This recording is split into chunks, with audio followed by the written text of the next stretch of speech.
In the oenological industry, the maintenance and cleansing of oak barrels has become a fundamental task, mainly because we have to reuse it during 2 or 3 years at least. As you can see in this video, wood has a really porous structure.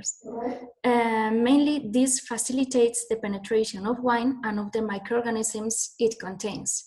Between those microorganisms, we can find, of course, Brettanomyces bruxellensis, that is a really important spoilage yeast. Nowadays, the method for cleansing them is only burning sulfur tablets, but this is considered a really risky method because it is toxic, allergenic.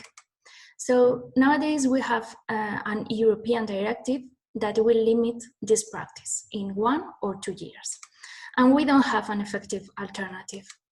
So this study was aimed to study an alternative technology, atmospheric pressure called plasma, APCP, to clean some oak wood staves artificially contaminated with Brettanomyces bruxellensis.